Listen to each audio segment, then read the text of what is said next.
This is People of Science, Take One.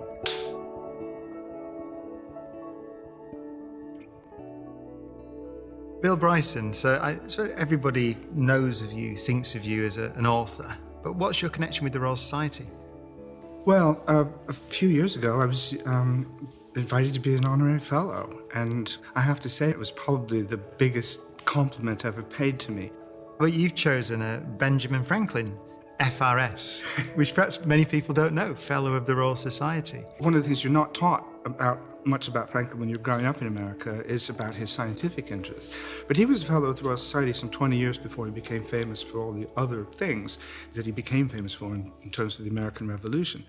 I suppose most people associate Franklin's science with lightning, but there's plenty of other stuff. It's quite a long list, actually, isn't it? I mean, he was quintessential American in the sense of being very interested in practical applications. And so he invented quite a lot of useful things, bifocals most famously, but also the lightning rod, which probably was his most valuable gift to posterity because, I mean, thanks to the lightning rod, an awful lot of wonderful buildings, old cathedrals and steeples everywhere have been saved. When you list Franklin, you try and describe him. I mean, here he's described as a leading author, printer, political theorist, politician, Freemason, postmaster, scientist, inventor, civic activist, statesman, and diplomat. Yeah. It was a perfect time to be Benjamin Franklin or anyone like him because, I mean, it was, the Age of Enlightenment. It was one of the last periods in which people could be into everything. He was able to lead an incredibly diverse and active life in lots and lots and lots of different fields in a way that I don't think anyone could do now. Now, we have some manuscripts of his to look at. It always strikes me, this beautiful writing.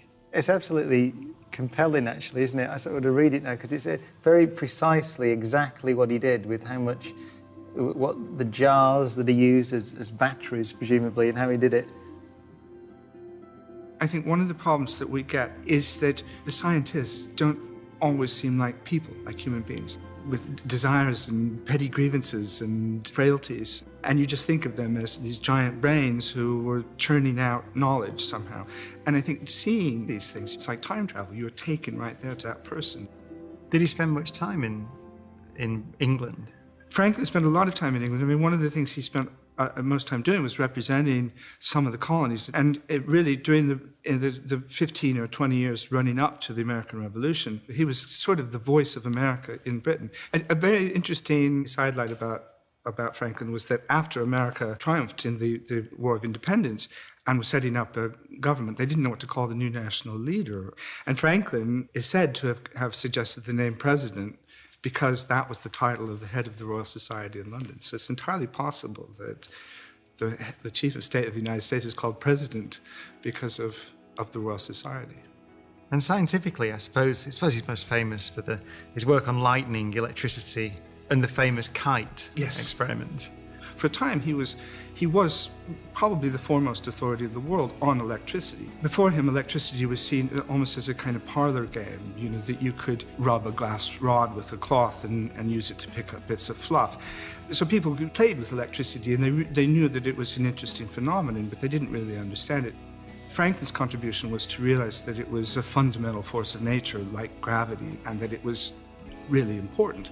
So in that way, his contribution to world's knowledge was profound.